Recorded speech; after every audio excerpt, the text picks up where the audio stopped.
นนี้งบมาอยู่ที่2,222จำ73ก่อนนะงบเลข2จำมื้อนี้เนาะคือมื้อนี้นี่จะมาขึ้นมาแชร์เทคนิคนิดนึงเด้อน้องเด้อขึ้นมาแชร์เทคนิคในการเทรดของข้อยนี่แหละก็ไอ้น้องก็เบิ่งเป็นกรณีศึกษาก็ได้ซุมเจ้าบ่พอเทรดนำก็ได้เด้อผู้เจ้าเบิ่งว่ากลยุทธ์ที่ข้อยใช้เทรดนี่มันจะสามารถสร้างกำไรได้บ่นะคือก็เบิ่งไปนำกันนี่แหละเพราะว่าตามที่ข้อยเทรดมาเนาะพ่นเนาะเพราะว่าตามที่ตนเองได้เทรดมานะมันก็โอเคนะเวลาเทรดมันก็โอเคอยู่เพราะว่าไผที่เข้ามีตติงก็น่าจะฮู้เนาะพ่นเนาะอันนี้ย้ำความเสี่ยงให้กับซุมเจ้าเด้ออันนี้ย้ำความเสี่ยงให้กับไอ้น้องเนาะไผที่เข้ามานำหลังหรือว่าเข้ามาก่อนถ้าว่ายอมรับความเสี่ยงบ่ได้แท้ๆเนาะให้เบิ่งเป็นกรณีศึกษาเอาเด้อบ่ต้องเทรดนำก็ได้ให้เบิ่งเอาเนาะจึงจะบ่เสียหายโอเคบ่ทุกคนเนาะพอจะฮู้ว่าบางคนยังแบบยอมรับความเสี่ยงบ่ได้หั้นนะก็เลยแบบให้เบิ่งเป็นกรณีศึกษาไปก่อนโอเคเดี๋ยวเราจะเริ่มเกมกันเลยเด้อพ่นเด้อเข้าแผนเลยซุมเจ้านี่ซึ่งในปัจจุบันนี้ก็เข้ามากราฟก่อนเรามากราฟก่อนเด้อพ่นเด้อโอเคกราฟอื่นนี่ก็งามซุมเจ้าเลยว่าเป็นคือกันหมดนี่แป๊บนึงเด้อเนาะขอรีเฟรชก่อนสัญญาณจากซ้ายนิดนึงซุมเจ้าสัญญาณค่อยจากซ้ายนิดนึงเด้อแป๊บนึงโอเคเพราะว่าค่อยอัดอันนี้ไว้มันก็เลยช้าๆนะซุมเจ้าโอเคเนาะมาพอดีแล้วพ่นเนาะพอดีเราจะเริ่มกันเด้อพ่นเด้อไอ้น้องเบิ่งค่อยเทก็ได้เด้อพ่นเด้อโอเคมาเดี๋ยวเบิ่งก่อนพ่นเนาะขอผ่านก่อนเด้อไม้นี้โอ้อีสิเหลี่ยมบ่นี่เดี๋ยวค่อยเบิ่งก่อนเดี๋ยวเบิ่งกราฟอื่นก่อนเด้อเดี๋ยวเบิ่งกราฟอื่นก่อนแป๊บนึงซุมเจ้าเด้อใจเย็นพ่นเนาะเทรดโอ้ทองคำนี่ก็ได้ทองคำมื้อนี้เทรดทองคำ BNB กับ Litecoin อยู่เทรดมื้อนี้ที่ตัวเองได้เทรดมื้อนี้นะ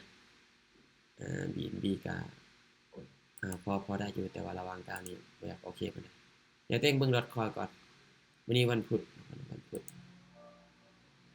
เดี๋ยวเบิ่ง Litecoin ก่อนเด้อLitecoin ก็ประมาณนี้เดี๋ยวเบิ่งอีสิเหลี่ยมขึ้นซุเจ้าโอเคเดี๋ยวอันนี้จะเทรดอีสิเหลี่ยมเด้อนะเทรดอีสิเหลี่ยมเด้อย่ามา ETH เด้อคนเด้ออีสิเหลี่ยมเด้อเด้อโอเคเดี๋ยวขอออกกราฟก่อนคือกลยุทธ์ที่ข่อยใช้นี่มันก็คันสิว่าซับซ้อนบ่ก็บ่ได้ซับซ้อนนั่นก็ได้แบบตามซื้อหรือตามขายก็ได้แต่ว่าต้อง2ไม้ขึ้นไปคือเดี๋ยวข้อยจะอธิบายให้ฟังไปนำเด้อคือในแบบนี้นี่โอเคข้อยจะตามซื้อขึ้นไปก่อนเด้อข้อยจะตามซื้อขึ้นไปก่อนเด้ออันนี้ขอตามซื้อไปก่อนเพราะว่าไม้แรกจะเปิดไปโดยซื้อก็ตามหรือว่าโดยขายก็ตามอันนี้ตามซื้อก็คือซื้อ2เนาะขาย2ซื้อ2ขาย2ซื้อ2ขาย2สุดเจ้าซื้อ2ขาย2เด้อเข้าใจบ่เนาะเข้าใจบ่กลยุทธ์ที่ข้อยใช้นี่อาจจะตามไม้แรกอยู่โดยการตามซื้อ2ไม้แล้วก็เปลี่ยนเนาะที่วินจะพลาดบ่เป็นหยังเนาะอันนี้จะตามเทคนิคของตัวเองจะวินจะพลาดบ่เป็นหยังเนาะไม่ก็คือซื้อ2ขาย2เนาะซื้อ2ขาย2สุดเจ้าเด้อมาคนเดียวเฮามาเบิ่งกันนี่เอาเดือนถัดไปโอเคถือว่าในปัจจุบันนี้ขึ้นไปปิดแดงโอเคเมื่อกี้นี่ค่อยไปอยู่ที่15เหรียญพุ่นน่ะไปที่15เหรียญไปอยู่ที่15เหรียญโอเคนะอ๋อนี่จะไป30เหรียญเลยพุ่นเนาะจะไป30เหรียญเด้อพุ่นเด้อจะไป30เหรียญมาเดี๋ยวในโซนนี้เด้อพุ่นเด้อโอเคเมื่อกี้นี่ซื้อก็ตามซื้ออีกไม้นึงพุ่นเนาะซื้อ2พุ่นเนาะซื้อ2ซื้อจนมันจะครบ2เทื่อแล้วก็จะเปลี่ยนเนาะโอเคอันนี้ง่ายๆเด้อันนี้เทรดง่ายๆอันนี้ง่ายๆไอ้น้องก็เบิ่งเอาก็ได้ไอ้น้องก็เบิ่งเอาก็ได้บ่ต้องเทรดนำก็ได้เนาะพวกเจ้าเบิ่งเขาเทรดก็ได้สมมุติเด้อพวกเจ้าเบิ่งเขาเทรดก่อนก็ได้อันนี้ตามด้วยไม่ซื้อก่อนเนาะไผจะตามด้วยขายก่อนก็ได้แล้วแต่เฮาเลยเนาะแล้วแต่เฮาไผจะตามด้วยขายก็ขายได้เนาะแต่ต้องไป2ออเดอร์เนาะอันนี้ตามไม่ซื้อก่อนเนาะนะถ้าพลาดก็จะขึ้นทุกคนเด้ออันนี้มีเทรดให้ไอ้น้องเบิ่งเป็นกรณีศึกษาได้เนาะบ่ต้องเทรดนำก็ได้แล้วเด้อซึ่งในปัจจุบันนี้ข้อยก็อยู่ในกราฟของ Ethereum เด้อคนน่ะกราฟ Ethereum โอเคกราฟ Ethereum เด้อคนเด้อสวัสดีเด้องามเลยจ้ะฮะแม่นๆดงงามแล้วโอเคทุกคนจากที่ว่าเมื่อกี้นี้ซื้อครบแล้วอันจะเปลี่ยนเด้ออันจะเปลี่ยนแล้วสวนจ้ะเมื่อกี้แม่นบ่ดีมาเมื่อกี้นี่ค่อยซื้อแล้วโอเคแนวนี้จะขายลงมาเด้อแนวนี้จะขอขายลงมาเด้อผมจะเด้อจะขอขายลงมาเด้อไอ้น้องเด้อขอขายลงมาเลยขอขายลงมาเด้อเมื่อกี้นี่ค่อยซื้อขึ้นไปแล้วซื้อขึ้นไปแล้ว อันนี้จะไปตามอันนี้เลยครับเขียว2อัน แดง2เขียว2พุ่นน่ะไปตามที่ตัวเองได้เว้าน่ะลองเบิ่งพุ่นน่ะลองเบิ่งแต่ละคนก็เบิ่งเขาเทศก็ได้ทุกคนเบิ่งเขาเทศก็ได้มีไผส่วนบ่คุณจักมีไผส่วนเฮาบ่สวัสดีเด้อไอ้น้องทุกคนเด้อสวัสดีไอ้น้องทุกคนเลยเด้อใครที่เข้ามาใหม่เนาะสวัสดีเบิดทุกคนเลยเนาะใครชื่อมีบ่มีคนชื่อบ่เดี๋ยวเอาได้นี่สุเจ้าพุ่นเนาะใครชื่อก็พิมพ์ไปเลยพุ่นเนาะอันนี้นี่พลาดเด้พุ่นเนาะอันนี้พลาด2-3ไม้ได้นี่อันนี้พลาดนี่อันนี้พลาด2-3ไม้ได้นี่มาเมื่อกี้นี่เต็งชื่อพุ่นเนาะเต็งขายโอเคมาพุ่นเนาะในโซนนี้นี่จะขายลงมาต่อเด้อจะขายลงมาต่อสุเจ้าขายลงมาต่อเลยในโซนนี้พุ่นเนาะส่วนได้เด้อน้องเด้อตามได้ส่วนได้สุเจ้าตามได้ส่วนได้ทุกคนเนาะค่อยๆเทรดเด้อน้องเด้อค่อยๆเทรดเด้อตามได้ส่วนได้พุ่นเนาะตามได้ส่วนได้อันนี้ตามบัญชีซะพุ่นเนาะว่ากันง่ายๆก็ตามที่ได้เว้านั่นแหละถ้าว่าเริ่มต้นด้วยซื้อก็ซื้อ2เริ่มต้นด้วยขาย2พุ่นเนาะในโซนนี้นี่ตัวเองก็เลยเลือกขายตามที่ตัวเองได้เว้านั่นแหละตามแผนเนาะแล้วนี่ขายไปอยู่ที่192เหรียญ192เหรียญเด้อในส่วนนี้192เหรียญในจุดนี้ขอขายลงมาแล้วเนาะโอเคเนาะผาดยามันของผาดยามันอันนี้บ่สนใจเลยของผาดยามันอันนี้มาเบิ่งว่าคือรวมๆแล้วนะรวมๆแล้วตัวเองนี่จะเทรดกำไรบ่เนาะแต่ละคนคือกันแต่ละคนก็เบิ่งก็ได้เนาะโอเคมาอันนี้จะไปเมื่อกี้นี้ค่อยไปแล้วเนาะเคยไปอยู่ที่ครบตามขายครบแล้วแนวนี้จะซื้อขึ้นไปเนาะซื้อขึ้นไปต่อเด้อคือค่อยได้เว้านั่นแหละเบื้องต้นเนาะซื้อ2อันนั้นเนาะซื้อ2ขาย2ซื้อ2ขาย2เนาะมันก็พลาดอยู่เด้นี่พลาดอยู่เนาะนี่เบิ่งเลยเนาะเบิ่งเลยเขาเทียบก็ให้เบิ่งเลยสุดยอดเนาะนะเนาะมีไผได้ส่วนได้ตามกันบ่ตัวนั้นก็สามารถแชร์กันได้เด้อซื้อ2ขาย2ซื้อ2ขาย2เนาะซื้อ2ขาย2ซื้อ2ขาย2ตามอันนี้เลยเนาะตามอันนี้เลยตามบทเรียนเนาะหรือตามอันนี้ตามคันสิว่าก็ตามแผนสิจ๊ะแผนที่ได้เทรดเนาะก็เลยเอามาแชร์ให้น้องเบิ่งเนาะโอเคเนาะเนี่ยอันนี้พลาดแล้วเนาะโอเคพลาดแล้วก็เปลี่ยนเลยเนาะอันนี้ก็เปลี่ยนคือกันเมื่อกี้นี่ไป15เหรียญนี่ไป30เด้อไป25ไป25อันนี้ไป55เลยอันนี้นี่55เลยเนาะมันก็ลงงามเลยนะมันก็ลงงามได้ใครที่จะเทรดส่วนก็เทรดเด้อเทรดเนาะงามเลยเนาะมันก็ลงงามอยู่เด้อแต่อันนี้จะเทรดให้เบิ่งซื่อเด้อโอเคแล้วนี่จะซื้อขึ้นไปต่ออีกซื้อขึ้นไปต่ออีกสมใจนะตามได้ส่วนได้สมใจตามได้ส่วนได้เลยอันนี้เทรดง่ายๆเลยแหละอันนี้เทรดก็บ่กดดันดอกเจ้าอันนี้ได้สมใจใครเทรดน่ะซื้อ2ขาย2ซื้อ2ขาย2ผิดพลาดอย่ามันเนาะก็มาเบิ่งขึ้นมาอีกเทื่อนึงเนาะเพราะว่าตลาดมันก็มีจุดที่มันสามารถเฮ็ดให้เฮาทำกำไรได้และจุดที่มันบ่สามารถทำกำไรได้มันก็มีจุดนั้นคือกันเฮาแค่เฮารอท่าจังหวะเอาถ้าทางประเทศแบบควายนี่มันสับสนบ่สำหรับควายแล้วอาจจะบ่สับสนได้ง่ายอีกเนาะสำหรับควายได้เฮาก็ไปตามที่เฮาเลยตามอันนี้เลยเนาะ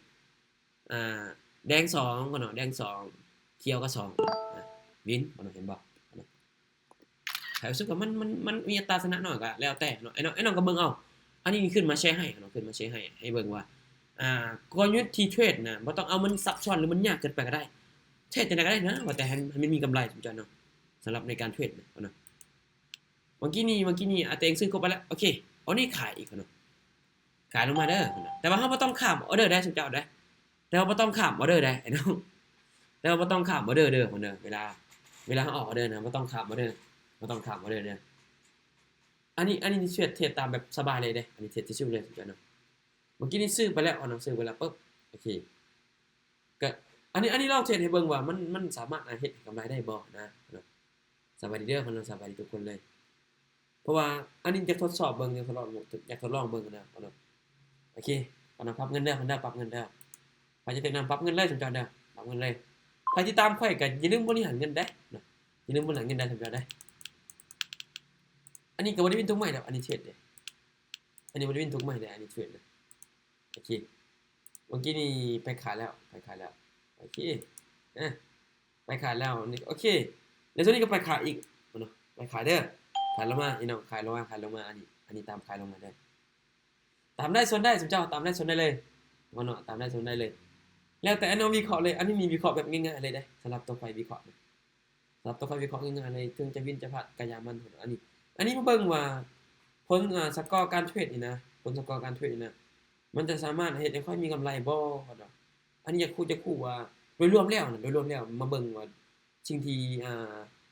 เฮ็ดลงไปมันสามารถได้ผลตอบแทนนี่หลายปานใดเนาะอันนี้เทรดเบิ่งผิดพลาดก็บ่เป็นหยังแหละอันนี้เพราะว่าอันนี้นี่ยอมรับความเสี่ยงได้ตามที่ตนเองเอางบมาแหละเนาะไอ้น้องก็เบิ่งเป็นกรณีศึกษาก็ได้เนาะสรุปแล้วก็ยังแบบมันวินก็ย้อนที่คันสิว่าก็อาจจะคุ้นขึ้นเนาะมันต้องใช้การคุ้นขึ้นมันจะเสี่ยงอยู่แบบนี้เนาะโอเคคือเมื่อกี้นี่ขายลงมาเนี่ยจะวินนะเด้โอเคแล้วก็เนาะไปคู่เป็นคู่เลยนะอันนี้ไปเป็นคู่เลยสมจันนะไปเป็นคู่เลยอันนี้นะเดี๋ยวคนอีกนิดนึงจะตามเป้าแล้วอันนี้จะตามเป้าแล้วโอเคในโซนนี้จะตามซื้อขึ้นอีกเนาะเมื่อกี้นี่ขายครบแล้วเด้อเมื่อกี้นี่เต็งขายครบแล้วทุกคนเนาะอันนี้ขายครบแล้วได้นี่เด้คนเนาะนี่คนเนาะขาย2แล้วก็เบิ่งมั้ยเบิ่งที่พาเทรดคนเนาะซื้อ2ขาย2ซื้อ2ขาย2คนเนาะเห็นบ่คนเนาะแนวนี้ก็เลือกที่จะตามซื้อขึ้นไปเลยนะทุกคนเด้อมันจะเป็นตัววินทุกไม้ก็ได้ทุกคนนะเวลาเทรดอันนี้เด้ไผว่าอันนี้จ้ะมันจะเป็นตัววินทุกไม้ก็ได้ขอแค่ไม่เที่ยวออกเด้อน่ะมันวินให้เฮามีกำไรก็พอแล้วเนาะอันนี้สำหรับอาจารย์ตามบ่น้องขอถามแน่เด้อคือถ้าไซส์แบบอาจารย์เทศน่ะมันต้องไซส์งบเท่าไหร่นะก็แล้วแต่เฮาเลยสมมุติสมมุติว่าเฮามีงบเท่าใดซั่นสมมุติว่าเฮาอยากเทรดเนาะสมมุติว่าเอางบ10เหรียญก็มันก็จะแค่คอเดินเงินเด้คัน10เหรียญก็ได้ถ้า10เหรียญก็จะแค่คอเดินเงินเด้นี่เดี๋ยวคันลองเบิ่งกันเนาะลองเบิ่งก็ได้มาเบิ่งว่ามันสมมุติว่ามีงบ10เหรียญเนาะมีงบ10เหรียญเด้อสมมุติว่ามีงบ10เหรียญมีงบ10เหรียญเด้อสมมุติว่ามีงบ10เหรียญสมมุติว่าเมื่อกี้นี่โอเคซื้อขึ้นไปต่อเด้ออันนี้ซื้อขึ้นไปต่อเด้ออันนี้ซื้อขึ้นไปต่อซื้อขึ้นไปต่อซื้อขึ้นไปต่ออีกสมมุติเจ้าไอ้น้องมันบ่พลาดหลายนะข้อยคิดว่าได้มันบ่พลาดหลายดอกสมมุติเจ้าอันนี้เด้อไอ้น้องมันบ่พลาดหลายดอกตามที่ตนเองเบิ่งอะนะถ้าถามว่างบเท่าไหร่บ่ก็อันนี้ก็ถ้าว่างบหลายก็ดีคือกันถ้าว่างบหลายได้ถ้างบหลายก็ดีคือกันเพราะว่าจังเฮ็ดให้เฮาน่ะได้คุณขึ้นน่ะนะและสำหรับคนที่งบน้อยก็อาจจะไปไม่น้อยก็ได้ไปไม่น้อยก็ได้ไม่แรกอะนะไป1จำ1หรือว่า1ก็ได้เนาะบ่ต้องไปไม่ใหญ่ก็ได้เนาะโอเคเนาะสมมุติว่าจากที่มี10เหรียญแล้วก็ถือว่าตอนนี้มา11เหรียญแล้วเนาะเนาะ11เหรียญแล้วเด้อโอเคอันนี้ก็จะไปคือเก่าอีกโอเคจะเฮ็ดให้เบิ่งเลยเด้อเฮ็ดให้เบิ่งเลยจังๆเมื่อกี้นี่ค่อยขายครบค่อยซื้อครบแล้วค่อยซื้อครบแล้วเด้อ2เทื่อเนาะค่อยซื้อแล้ว2เทื่อโอเคในออร์เดอร์นี้ก็ขายลงมาตอนนี้อยู่ที่10เหรียญแล้วอยู่ต้นทุนอยู่10เหรียญเด้อไอ้น้องนับซะกันเด้อนับซะกันเด้อจะได้ลงได้จะได้ลืมได้อันนี้ทดสอบว่าเอางบมาอยู่ที่10เหรียญเนาะเอางบอยู่ที่10เหรียญวันนี้เฮาก็ไปตามเบิ่งว่ามันจะสามารถไปฮอดไสน่ะสมมุติเจ้าเทรด Demo ก่อนก็ได้พวกเจ้าลองบ่เรียกเงิน Demo ก่อนก็ได้เด้อสลับโตวอยากให้แนะนำเบิ่งถ้าว่าเฮาบ่เคยก็อยากลองอยากให้ไอ้น้องลองเบิ่งก็ได้บ้าคนมันบ่ได้พลาดนะบ่ว่าจะพลาดหาไม้ติดกันแบบรัวๆเลยมันก็สิโพดติคนเนาะคันมาเทรดแล้วมันสิพลาดกันเด้อๆสบายดีเด้อคนสบายดีคนที่เข้ามา แล้วเวลาเดินเงินมันเดินได้ไหนล่ะอาจารย์10เหรียญเห็นบ่เงินบ่งบ10เหรียญเห็นบ่คือค่อยเดือนนี้เด้ค่อยเดือนนี้ค่อยก็ไป1เหรียญ1จำ1ก็ได้แล้วแต่เฮาเลย1จำ1ก็ได้1จำ1ก็ได้ถ้าว่าเฮาจะเทรดตัวนึงเนาะ1จำ1ก็ได้เมื่อกี้นี่ขายลงมาแล้วโอเคอันนี้ก็ขายลงมาขึ้นเด้ออันนี้ขายลงมาขึ้นอีกงบ10เหรียญอันนี้บริหารเด้ตอนนี้ค่อยมีกำไรอยู่2เหรียญเลยเด้อเขาเนี่ยกำไรอยู่2เหรียญแล้วได้กำไรอยู่2เหรียญแล้วพอค่อยวินมาแล้ววินมาอยู่2ไม้แล้วออกแนวใดโอเดยวนี้ขายลงมานี่ขายลงมานี่เด้ขายอันนี้ขายลงมาเนี่ยเขาเนาะคือค่อยได้เว้าแล้วซุมเจ้าเพราะว่าค่อยเทรดเดี๋ยวสิให้เบิ่งว่านี่อันนี้แม่นกำไรที่ได้เทรดนี่เด้เฉพาะการเทรดเองแบบนี้แหละสนใจนะเห็นบ่ไอ้น้องสังเกตเบิ่งการซื้อนี่ก็คือซื้อ2เขาเนาะขาย2ซื้อ2ขาย2ซื้อ2ขาย2ซุมเจ้าเห็นบ่ถ้ารวมๆแล้วมันก็อันนี้ซุมเจ้ารวมๆแล้วค่อยมีกำไรได้เทรดแบบนี้ซุมเจ้าไอ้น้องคือกันน่ะสมมุติว่าบางคนอยากใช้เอาไปใช้น่ะพวกเจ้าก็สามารถใช้ได้ข้อยคิดว่าได้ใช้ได้คือกันพุ่นเนาะถ้าว่าสำหรับการเดินเงินก็แล้วแต่เฮาเลยไอ้น้องก็มาขุดเบิ่งสมมุติงบ10เหรียญคือเมื่อกี้นี่ข้อยวินแล้วเด้ข้อยวินแล้วพุ่นเนาะข้อยวินแล้วโอเคพุ่นเนาะซึ่งแนวด้านนี้นี่โอเคจะไป1จำ1คือเก่าเด้อไอ้น้องเด้อ1จำ1คือเก่าเด้อ1จำ1คือเก่าซื้อคนเนาะซื้อไอ้ตัวนี้เด้อเพราะว่าครบแล้วเด้ครบแล้วจังเนาะเพราะว่าเฮาไปครบแล้วเมื่อกี้นี่อันนี้ตามซื้อกันไปคืนเนาะ เมื่อกี้นี่ขายคือปุ๊บแล้วก็ไปขึ้นอีกเนาะซื้อเนาะซื้อ2ขาย2ซื้อ2ขาย2จอยเด้อกลยุทธ์นี้มันสำหรับข่อยเลยมันง่ายนะอันนี้เด้จอยเด้มันอาจจะพลาดแน่วินแน่ก็บ่เป็นหยังสำหรับตัวข่อยที่ข่อยตามที่ข่อยเทรดมาเพราะว่าพอรวมๆแล้วนะเฮามาเบิ่งสรุปการเทรดของเฮาน่ะมันยังมีกำไรอยู่พุ่นเนาะเห็นบ่คุณเจ้ามันเนาะแต่ว่ามันอยู่เสี่ยงก็คือในการคูณเงินขึ้นนี่เนาะไอ้น้องก็พิจารณาเอาเนาะว่าอยากใช้ก็สามารถใช้ได้ก็ต้องลองเบิ่งนั่นแหละลองเบิ่งว่าเทรด Demo ได้บ่นะคือเมื่อกี้นี่ข่อยไปอยู่1.1เนาะเนาะโอเค1.1อันนี้จะไป2.4เด้อ2.4เด้อนะเดี๋ยวอันนี้จะไป2.4เด้อเนาะเดี๋ยวอันนี้จะซื้อขึ้นอีกเนาะซื้อขึ้นเด้อนะซื้อขึ้นเดี๋ยวนี้ขอตามซื้อขึ้นไปเด้อไป2.4เด้อเด้อเมื่อกี้นี่ไป1.1บ่วินก็คูณขึ้นไป2.4เนาะไป2.4เด้อเด้อ2.4เนาะ2.4เด้อปิดเสียงรบกวนก่อนขออภัยเด้อเนาะมีเสียงรบกวนในส่วนที่ตามซื้อเนาะตามซื้อเนาะตามซื้อขึ้นไปต่อนี่ไป2.4อันนี้บ่ไปไม่ใหญ่เนาะไปไม่น้อยๆเอาถ้าว่าเฮาอยากเทรดนะถ้าว่าสนใจอยากเทรดเนี่ยผมจะก็ลองเบิ่งก็ได้เนาะอันนี้อยากให้ลองเบิ่งถ้ามันบ่เวิร์กก็แค่เปลี่ยนเนาะเนาะโอเคมันอาจจะสลับแนวในโซนนี้เนาะเนาะ1 2 3 4เนาะโอเคบ่เป็นหยังเนาะสลับบ่เป็นหยังเมื่อกี้นี่เข้าไป2.4แล้วโอเคไป2.4เด้อเนาะไป2.4เมื่อกี้นี่โอเคในตอนนี้นี่จะไป5เนาะจะไป5เลยเด้อจะไป5.3เลยเนาะไป5.3เลยผลจากที่ว่าเมื่อกี้นี่ค่อยซื้อครบมาแล้วโอเคขายลงมาเด้อเนาะเด้อขายลงมาเลยเด้อเมื่อกี้นี่ซื้อครบ2ไม้แล้วอันนี้ตามขายลงมาเนาะตามขายลงมาสำหรับไอ้น้องกับพิจารณาเอาเบิ่งว่ามันแบบมันใช้แบบโอเคบ่เนาะแต่ละคนก็คือข่อยก็บ่แนะนำว่าให้ใช้แบบอันนี้เนาะแต่ว่าทดสอบเบิ่งก็ได้เนาะทดสอบเบิ่งก็ได้นะถ้าจะฮู้อันนี้ว่าแท้เลยถ้าเจ้าจะฮู้ผู้เจ้าก็ทดสอบเบิ่งก็ได้ทุกคนเนาะผู้เจ้าก็ทดสอบเบิ่งคนเด้ออันนี้ก็ไปอยู่ที่5.5ตกอยู่ที่8.8เนาะเขาก็ยังมีงบอยู่เหลืออยู่ปัจจุบันมีงบเหลืออยู่นี่อันนี้เนาะวินบ่สมเจ้า อันนี้นี่เทรดกะแบบนี้แหละอันนี้ได้สมเจ้าเด้อเวลาเทรดนะสำหรับแต่ละคนเบิ่งว่ามันยากหรือมันง่ายกะไอ้น้องก็พิจารณาเอาเบิ่งเด้อนะเอาเบิ่งขึ้นเนาะนี่คือเมื่อกี้นี่ค่อยไปขายแล้วโอเคกลับมาเดินกันปกติคือเก่าอีกสมเจ้าเนาะไป 1.2 ก็ได้ 1.1 ก็ได้แล้วแต่เฮาเลยในออเดอร์นี้ก็ขายลงมาอีกสมเจ้าเพราะว่า5ก็ขายเมื่อกี้นี่พอดีครบ2ไม้อันนี้คนอันนี้ขายลงมาเด้อสังเกตเบิ่งว่าข่อยนี่จะชิลหลายเด้อันนี้เด้อสมเจ้านะข่อยจะบ่กดดันทุกคนเนาะอันนี้ทุกคนเนาะจะเทรดงบน้อยงบหลายก็ตามเพราะว่าคันสิเว้าก็ไปตามแผนตัวเองนะไปตามแผนตัวเองเพราะว่าจากที่ตัวเองได้ทดสอบมาแล้วคนเนาะมันรู้สึกว่ามันตามที่ตัวเองได้เบิ่งเนาะก็คือข่อยจะบ่เบิ่งแค่แบบว่าไม่นี่วินไม่นี่พลาดข่อยจะบ่เบิ่งแบบนี้แต่ว่าข่อยจะมาเบิ่งสกอร์โดยรวมของข่อยที่ข่อยเทรดมามันสามารถเฮ็ดให้ข่อยมีกำไรได้บ่เนาะอันนี้อยากย้ำให้กับว่า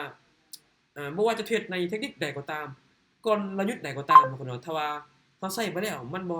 ตอบโจทย์มันบ่เฮ็ดให้เฮาบ่มีกำไรจะใช้เฮ็ดหยังเนาะเจ็บสมองซื่อนะสำหรับตัวข่อยอันนี้ก็เลยแบบอยากจะแบ่งปันให้ซุมเจ้าน้องประเทศเบิ่งเนาะเมื่อกี้นี่พลาดเด้ไป2.4ก็ได้เดี๋ยวไป2.5ก็ได้โอเคไป2.5เด้อันนี้จะเทรดเบิ่งให้งบน้อยๆเบิ่งนะพ่นเนาะพอตัวเองนี่ยังมีกำไรอยู่เด้มีกำไรอยู่หลายเติบอยู่เด้กำไรข่อยอยู่นี่ก็หลายเติบโอเคซื้อขึ้นไปเด้อพ่นเด้อซื้อขึ้นไปเด้อ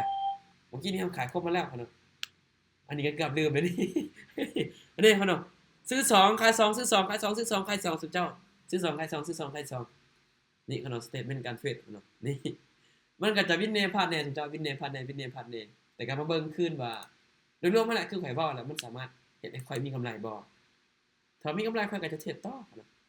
ไอ้น้องก็เบิ่งเอาเป็นกรณีศึกษาได้เนาะซึ่งในปัจจุบันนี้อันนี้ตามสื่อไปแล้วเนาะซึ่งในปัจจุบันนี้ก็มีการกดราคาลงมาอีกเนาะโอเคเนาะพลาดเนี่ยพลาดอันนี้ก็พลาดก็ยามันเนาะไปไม้ที่3เลยเนาะโอเคเมื่อกี้นี้ไป2 กับ 4โอเคอันนี้จะไป 5.5 ก็ได้แล้วแต่เฮาเลยเดี๋ยวไป 5.3 ก็ได้เนาะโอเคไป 5.3 ก็ได้อันนี้นี่ซื้อขึ้นไปต่ออีกเนาะซื้อขึ้นไปต่ออีกได้ดิอันนี้ซื้อขึ้นไปต่ออีกสุดเจ้าซื้อขึ้นไปต่ออีกสุดเจ้าอันนี้ออเดอร์นี้ซื้อขึ้นไปต่ออีกอันนี้จะบ่สังเกตเบิ่งอีหยังจะสังเกตเบิ่งตามเทคนิคของตัวเองจะสังเกตเบิ่งว่าไปตามที่ตัวเองได้ใช้มานะ ในโซนนี้มันจะสามารถได้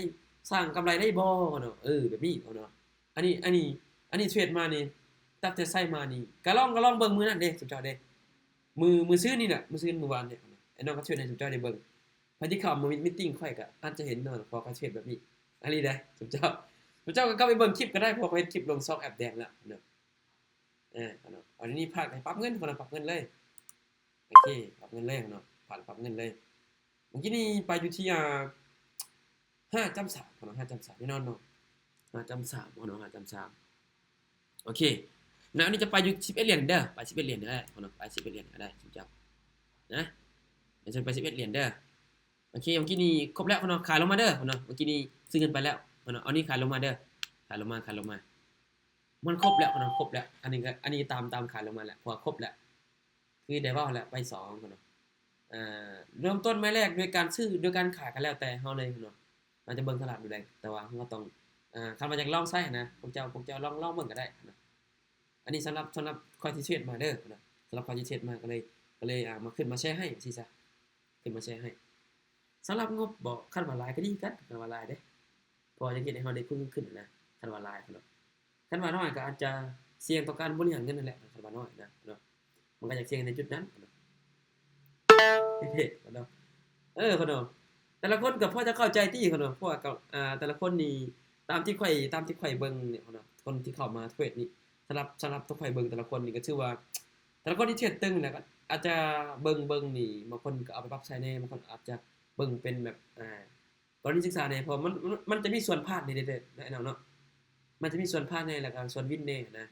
แต่ว่าข่อยมาคิดเบิ่งว่าข่อยบ่ได้เจ็บหัวข่อยวิเคราะห์แบบนี้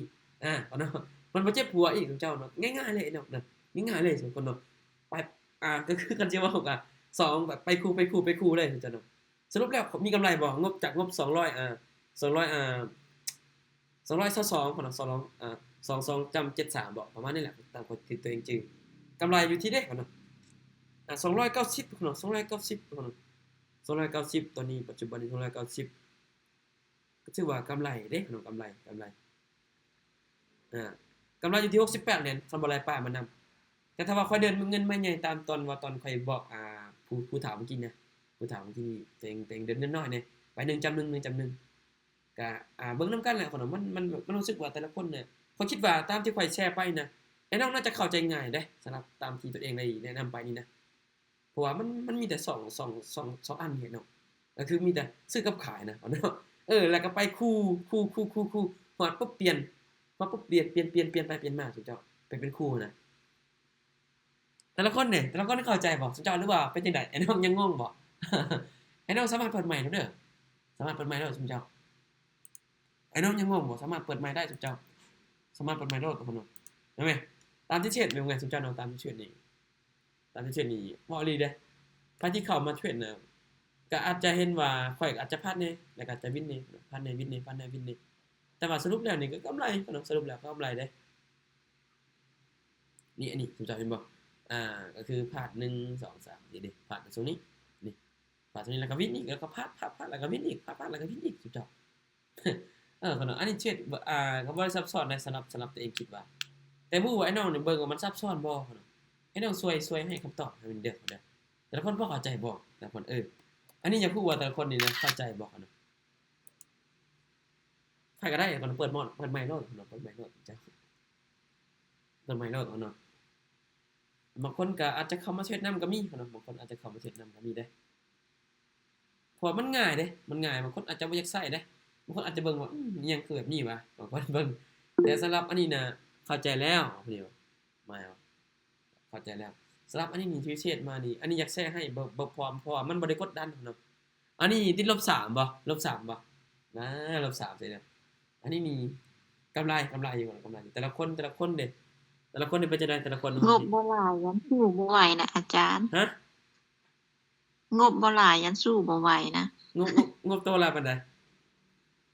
เอิ้นข่อยชื่อเจมส์ก็ได้เอิ้นข่อยแบบนี้ก็ได้เอิ้นชื่อข่อยก็ได้เนาะชื่อเจมส์นี่ก็ได้แต่ละคนเบิ่งว่ามันอาจจะแบบว่ามันอาจจะซับซ้อนแน่เนาะอาจจะซับซ้อนนี่ได้แต่ว่าเวลาเฮาเข้าถึงจังหวะมันก็จะวินแบบรัวๆเลยเด้สุดยอดเลยอีหลีทุกคนเนาะว่าแท้ทุกคนเนาะถ้าว่าเฮาเข้าถึงจังหวะนะ อันนี้บ่รู้ว่าไอ้เนาะที่แชร์ไปนี่มันสามารถเฮ็ดให้ซุมเจ้านี่ตอบโจทย์บ่เนาะอันนี้จะพูดว่าเนาะเพราะว่าบางคนอาจจะย้านๆเด้บางคนอาจจะย้านๆเด้บางคนน่ะอาจจะย้านเพราะว่ามันก็พลาดแน่มันก็วินแน่เนาะพลาดแน่วินแน่พลาดแน่วินแน่นั่นแหละแต่ว่ามาสรุปแล้วนี่มันมีกำไรอยู่นั่นแหละแต่ละคนเด้แต่ละคนเป็นจังได๋เอ่อผู้นี้นะเดี๋ยวๆๆเบิ่งนะตาบ่แต่ละคนเด้แต่ละคนสามารถเปิดไมค์เว้าได้เนาะเว้าได้เนาะเรื่องมันซับซ้อนฮะ อาจารย์เจมส์ อืม เหลืออันสมมุติประมาณเฮามีประมาณ100เหรียญเขาเพิ่นเก็บกำไรประมาณเท่าไรนะอาจารย์แนะนำให้แหน่ 10เหรียญ5เหรียญก็พอแล้วบ่เก็บหลายก็ได้5เหรียญก็ได้ก็มาเก็บได้นะอันนี้เด้บ่เก็บห เก็บ ลาย ป ก็ ระ ได้ มาณ ฮะ 5เหรียญก็ได้แล้วเนาะ แม่นพอแล้ว5เหรียญก็กำไรแล้วแล้วก็ถอนออกแล้วก็จดไว้สิเจียแต่ตลาดงานก็เก็บแล้วก็ถอนออกก็จดไว้สิเพิ่มสิเจียเฮานี่บันทึกว่ารวมๆแล้วที่เฮาเทรดมากำไรแล้วบ่เฮ็ดแบบนี้ก็ได้ถึงจะฮู้ว่าเงินที่ได้ถอนออกไปนี่มันได้หลายปานใดแล้วเข้าใจแล้วตามโอเคเนาะแต่ละคนเด้อัน VIP นะไซนะไซโอเคติไซนะแม่นบ่ชื่อไซบ่เขาก็อ่านบ่เก่งคือกันอังกฤษอันนี้คือนอดพิเศษเนาะคือนอดพิเศษงบงบ100นึงเก็บกำไร5เหรียญก็พอแล้วเนาะ 5% ของคนซื้อก็พอแล้ว10%นี่ก็ยังสูงเลยถ้าว่าเฮาได้เงินใบน้อยนะถ้าว่าเฮาได้เงินใบใหญ่แน่มันอาจจะใส่ปรับชิ่งนี่ได้ได้เงินใบใหญ่นี่ก็ได้อันนี้มีสำหรับที่ค่อยเทรดมานี่ก็ทำนี่แหละอันนี้เทรดบ่ได้ยากเด้บ่ได้ซับซ้อนอีกเนาะโอเคบ่สนใจแต่ละคนเด้โอเคบ่แต่ละคนพอเข้าใจอยู่ติเนาะเข้าใจอยู่ติเออ ใจเข้าใจอยู่ โอเคโอเคถ้าเข้าใจแล้วก็ดีเขาเนาะก็ดียันว่าบ่เข้าใจนะบางครั้งข้อยอาจจะเว้าไวแน่นะทุกเจ้าบ่เจ้าก็แนะนำข้อยเพิ่มเติมได้ทุกคนเนาะโอเคก็เนาะเดี๋ยวพอกันเด้อเดี๋ยวฮอด 9:30 10:00 นตรงเด้อพุ่นเด้อโอเคบ่แต่ละคนเดี๋ยวพอกันเด้อโอเคเนาะโอเคเดี๋ยวพอกันเด้อเนาะแล้วเดี๋ยวพอกันเด้อพุ่นเด้อเดี๋ยวฮอด 10:00 นตรงพอกันบ๊ายบายเจ้าเดี๋ยวพอกันอีกทีหนึงเด้อก่อนเนาะขอบใจคือกันเด้อขอบใจคือกันบ๊ายบายเนาะโอเค thank you ค่ะเนาะ